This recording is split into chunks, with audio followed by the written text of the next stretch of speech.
Good morning, students. Welcome the TSN school. Now we'll start chapter number 7, a visit to Cambridge. Cambridge जो एक जगह है जो कि इंग्लैंड के अंदर है, ठीक है। उसके बारे में हम एक जो स्टोरी है इसके अंदर रीड आउट करेंगे कि कैसे विजिट हुआ था कैम्ब्रिज के अंदर।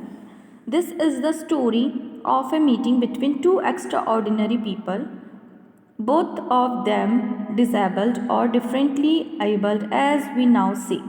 ये जो स्टोरी है किससे रिलेटेड है? दो लोगों के बीच की मीटिंग के बारे में है जो कि एक्स्ट्रा ऑर्डिनरी पीपल थे, मीन्स डिसेबल्ड थे। डिसेबल्ड मीन्स उनके अंदर कुछ ना कुछ कमी थी, ठीक है, जैसे पैरालाइज्ड वगैरह के कारण वो दोनों डिसेबल थे, जिसके उन दोनों के बीच की जो मीटिंग हुई थी वो दोनों एक दूसरे से मिले थे और उनकी जो बातचीत हुई थी उसके बारे में ये स्टोरी बनी हुई है। Stephen Hawking is one of the greatest scientist of our time. जो स्टीफन हॉकिंग थे वो हमारे टाइम के बहुत अच्छे ग्रेटेस्ट साइंटिस्ट थे। He suffers from a form of paralyse that confines him to a wheel chair and allows him to speak only by punching buttons on a computer which speaks for him in a machine like voice. तो वो क्या थे, उनको क्या था, paralyse का attack आ गया था, तो उसके कारण वो चल फिर नहीं पाते थे, इसलिए हमेशा वो व्हील चेयर यूज़ करते थे। और उनको बोलने के लिए क्या होता था, उनके पास एक मशीन थी, पंचिंग मतलब एक इलेक्ट्रॉनिक डिवाइस थी उनके पास, जिसके बटन प्रेस करते थे वो, तो उससे क्या होता था, वो मशीन ना वर्ड्स के अंदर आपको वॉइस देती थी। मीन्स जब भी वो अपने मतलब बोलना चाहते थे या उनके माइंड में कोई बात आती थी तो वो बटन प्रेस करते थे नंबर्स वाले या अल्फ़ाबेट्स वाले, तो उसके अकॉर्डिंग वो मशीन समझ के वो मतलब वर्ड्स रिप्लाई करती थी, वॉइस बाहर आती थी। Firdaus Kanga is a writer and journalist who lives and works in Mumbai. और जो फेराडाइस कंगा है वो एक राइटर थे और जर्नलिस्ट भी थे जो कि कहाँ रहते थे, मुंबई के अंदर। Kanga was born with brittle bones that tended to break easily when he was a child. जब वो बचपन से ही उनकी बोन्स जो थी वो बहुत ज़्यादा मतलब सॉफ्ट हुआ करती थी, उनकी बोन्स बहुत जल्दी टूट जाया करती थी, ब्रेक हो जाती थी, तो ऐसा उनके साथ बचपन से ही होता था। Like Hawking Kanga moves around in a wheel chair. इसलिए जो कंगा थे वो भी क्या करते थे, व्हील चेयर ही यूज़ करते थे हॉकिंग्स की तरह। मतलब साइंटिस्ट जो थे ना स्टीफन, उनकी तरह वो भी क्या करते थे, व्हील चेयर ही यूज़ करते थे, वो भी ऐसे चल फिर अच्छे से नहीं पाते थे। The two great men exchange thoughts on what it means to live life in a wheelchair and on how the so-called normal people react to the disabled।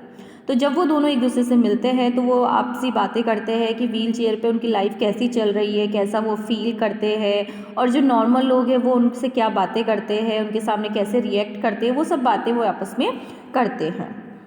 Cambridge was my metaphor for England, and it was strange that when I left, it had become altogether something else because I had met Stephen Hawking there।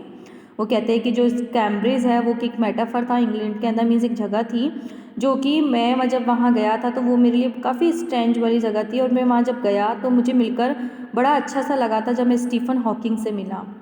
It was on a walking tour, thought Cambridge, that the guide mentioned Stephen Hawking.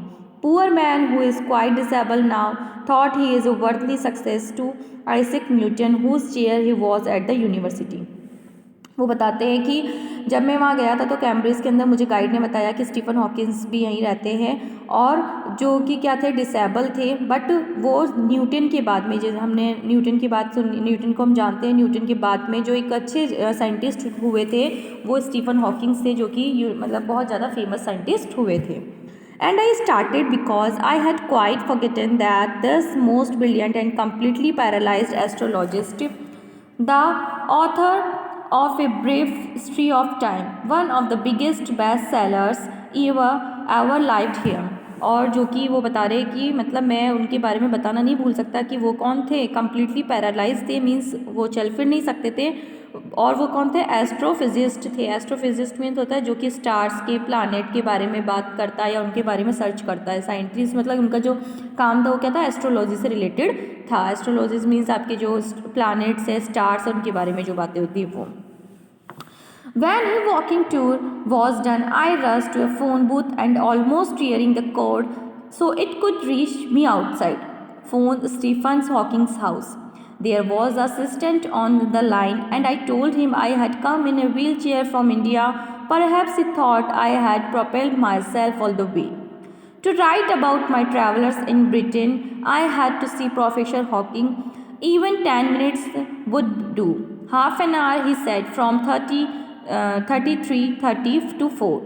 तो कहते हैं कि ना मैं जब वहाँ गया, मतलब कैम्ब्रिज जब गया तो मैंने एक फ़ोन बूथ से ना फ़ोन लगाया।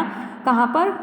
जो स्टीफन हॉकिंस थे उनके फ़ोन बूथ पर मैंने मतलब फ़ोन नंबर पे उन्होंने क्योंकि फ़ोन डायल किया, और वो फ़ोन किसने उठाया? उनके असिस्टेंट ने फ़ोन रिसीव किया। तो मैंने उनको ये सारी बातें बताई कि मैं इंडिया से आया हूँ और मैं किससे आया हूँ? व्हील चेयर से आया हूँ। तो व्हील चेयर से आने के बाद वो बताते हैं कि मैं व्हील चेयर से यहाँ पर आया हूँ, तो ना मेरे को क्या करना है? हॉकिंग से मिलना है, और मैं मतलब मैं उनसे मिलना चाहता हूँ, तो क्या मुझे सिर्फ 10 मिनट मिल सकते हैं उनसे बातचीत करने के लिए? तो जो उनका असिस्टेंट रहता है वो उनको आधे घंटे की परमिशन देता है कि 3:30 से लेके आप 4 o'clock तक उनसे मिल सकते हैं। And suddenly I felt weak all over. Growing up disabled, you get fed up with the people asking you to be brave as if you have a current account on which you are too lazy to draw a check. The only thing that makes you stronger is seeing somebody like you achieving something else. Then you know how much is possible and you reach out further than you ever thought you could. तो एकदम कहते हैं कि मेरे को थोड़ा सा मतलब अनईज़ी सा फील होने लगा, मुझे थोड़ा वीक सा फील होने लगा। और वो कहते हैं कि मैं हमेशा से मतलब व्हील चेयर पे था, तो लोग मुझे देखकर काफ़ी करेज भी करते थे, और कई लोग मुझे लेज़ी सा फील करवाते थे, और इस तरीके से कई लोग मेरा साथ भी देते थे और कई लोग मुझे डिस्करेज भी करते थे। मीन्स मेरे को मतलब निराशा भी उनसे मिलती थी। बट कहते हैं कि एक अच्छे मुकाम पे पहुंचने के लिए आपको मेहनत तो करनी पड़ती है, तो आपको अपनी हर कमी को दूर करके उसको हार्डवर्क आपको देना ही पड़ता है। I have not been brave, said the disembodied computer voice. The next afternoon, I had no choice.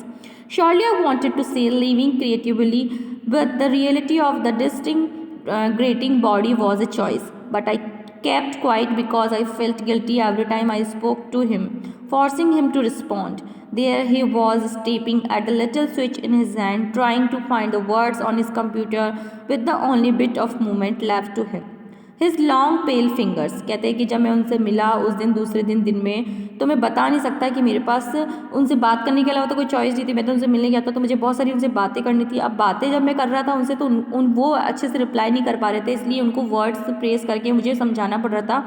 तो मुझे बहुत गिल्टी सा भी फील हो रहा था कि मैं उनको मतलब ज़बरदस्ती कर रहा हूँ उनको कि वो मुझे रिस्पॉन्स करें, बट वो अपने फिंगर से ना वो बटन प्रेस करते और मुझे उनका जो रिप्लाई होता है वो मिल रहा था।